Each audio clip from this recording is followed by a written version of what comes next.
Pour le côté harmonique, donc, ce que je joue, c'est un sitar. C'est pas une sitar, c'est un sitar.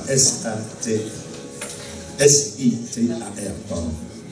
Et c'est une espèce de lutte donc, qui tire ses origines sur un vieil instrument qui s'appelle la vina, qui vient du sud de l'Inde, qui était influencé par la Perse, donc l'Iran, l'Irak d'aujourd'hui, des croisés de certains instruments.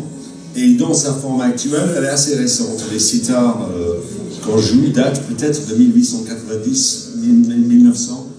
Et c'est Ravi Shankar qui avait adapté le sitar dans cette forme actuelle qui comprend des cordes de basse.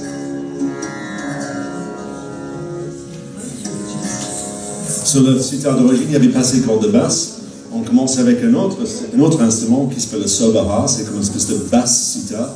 On faisait des mouvements très longs d'ouverture avec ça. On posait l'instrument, on prenait un autre sitar avec que des cordes aiguës pour les parties rythmiques. Et lui, il a dit, bon, c'est déjà assez difficile de tremballer un instrument. Donc il a piqué deux cordes de ça, cette sitar basse, le sobara, qu'ils ont intégré dans les cordes du sitar. Donc le sitar, il y a 20 cordes. Mais il y a 13 cordes synthétiques. En fait, on a deux chevalets. Deux chevalets. Si vous imaginez une guitare, le chevalet, les cordes se posent sur le pont, le chevalet en bas, et puis ils sont accrochés en haut. Et moi, j'ai deux chevalets, les cordes de jeu en haut, et les cordes en dessous, que je laisse pousser l'angle de mon petit doigt pour jouer. Et ces cordes-là résonnent en sympathie avec les notes que je vais jouer. Donc on l'accorde dans la gamme qu'on va utiliser, et comme ça,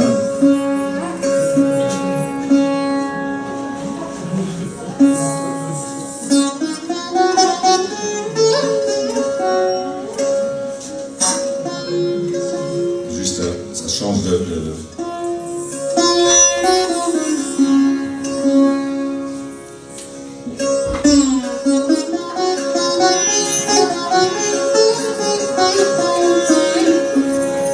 petite résonance qui sort derrière, ça c'est des cordes sympathiques qui vibrent en sympathie avec les cordes de jeu. On a principalement une corde de jeu. Si vous voyez, il y a des frettes qui sont très longues, avec une énorme distance sans rien du tout. C'est fait exactement pour ça.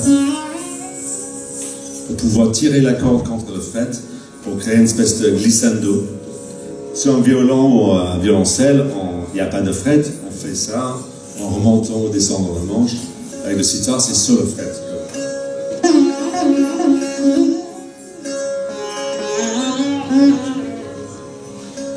On fait comme ça. Après, on peut descendre.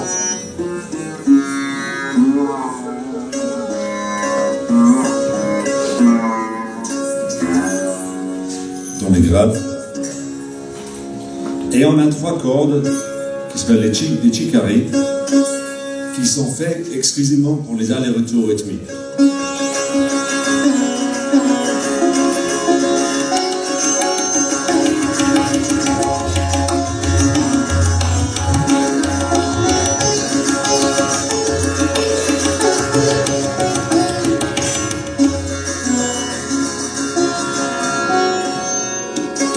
Ils sont là. Tout à l'heure, vous pouvez observer de plus près parce que je sais que c'est pas évident. Donc, ça c'est le sitar. Le sitar, il n'y a pas de trou devant comme sur la guitare. Donc, pour les caisses de résonance, c'est pour ça que j'ai une autre gourde ici. En haut, c'est une caisse de résonance en fait. Quand on n'est pas branché, quand on joue totalement acoustiquement, ça aide, ça amplifie le son de mon côté. Et cette partie-là, c'est une courge qui est séchée pendant 15 ans. Et puis, on choisit les meilleures courges et puis on les sèche. Et puis après, le bois, c'est du cèdre rouge qui est posé dessus. Voilà. Donc ça explique toutes ces clés, etc., etc., etc. Donc si vous êtes guitariste ou musicien, il y a des similarités, forcément, parce que c'est de la musique, sauf que la musique indienne ne module pas. Donc là, on est en do dièse, le tonalité de do dièse. On n'a pas changé de tonalité. L'instrument est accordé dans une tonalité. Si j'amène deux, c'est parce que les deux sont accordés pour des ragas différents. Et qu'est-ce que c'est un raga? C'est assez compliqué, mais c'est pas une gamme, c'est pas une mode, mais c'est une série de règles, une série de notes avec des nuances sur lesquelles on base après l'improvisation.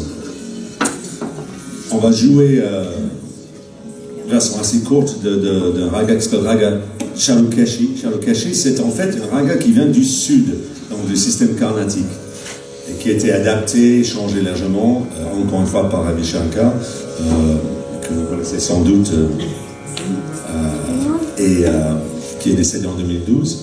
Et mon professeur, moi, c'était un élève de Ravi Shankar pendant 35 ans. Et Ravi Shankar a popularisé le sitar. Il était, bon, on l'associe avec des Beatles, George Harrison, etc., années 60, mais déjà, il jouait partout dans le monde, en tant que sitariste dans les années 50. Il avait un très bon ami, c'était Yehudi Menuhin, très bon, un des plus grands violonistes de tous les temps. Ils étaient potes, et Yehudi Menuhin adorait la musique indienne, et ils ont enregistré ensemble. Et après, déjà à l'époque des Beatles, Ravi Shankar avait déjà 45 ans. Et donc, même enfant, il a tourné en Europe et aux États-Unis avec le troupe de danse et des musiciens de son frère Uday Shankar. À 8 ans, 9 ans, Ravi Shankar était à Paris. Et donc, il parlait un petit peu de français, il était très cultivé, et il savait communiquer en anglais, il savait communiquer avec des musiciens et des publics de l'Occident. C'est pour ça qu'il est peut-être le plus grand. Ouais, il a rendu populaire la musique indienne parce qu'il savait communiquer, il savait raccourcir les œuvres et donner un best-of pour séduire les publics.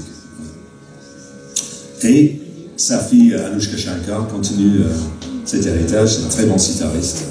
Et elle a une demi-sœur parce qu'il a pas mal vécu, Ravi Shankar. Et elle a une demi-sœur, c'est Norah Jones.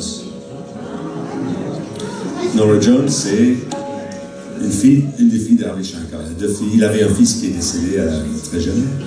Et donc, Norah Jones, sa maman, c'était une tourneuse d'impresario américaine qui faisait les tournées de Ravi Shankar. Ils se sont rencontrés, ils ont créé Norah Jones.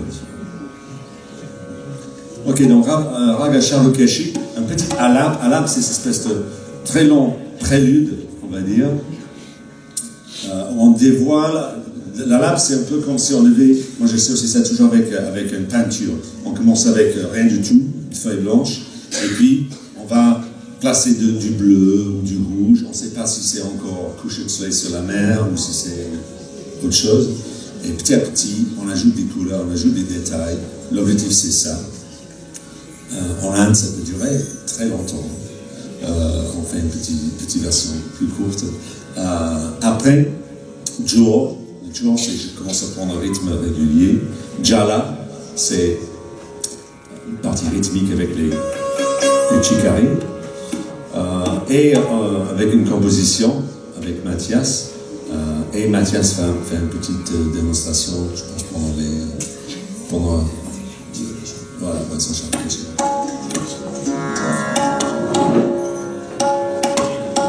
On s'accorde constamment. Pour l'anecdote, Ravi Shankar était en concert aux États-Unis. Je crois que c'était à Monterey Festival. Le tabla, il s'accorde avec un marteau. C'est des peaux, c'est du bois, ça bouge tout le temps, surtout parce qu'on sollicite les cordes pas mal. Et tout le monde s'accordait, tout le monde vérifiait. Après silence, tout le monde applaudissait. Et Ravi Shankar a dit, mais si vous avez aimé notre accordage comme ça, vous allez adorer le concert.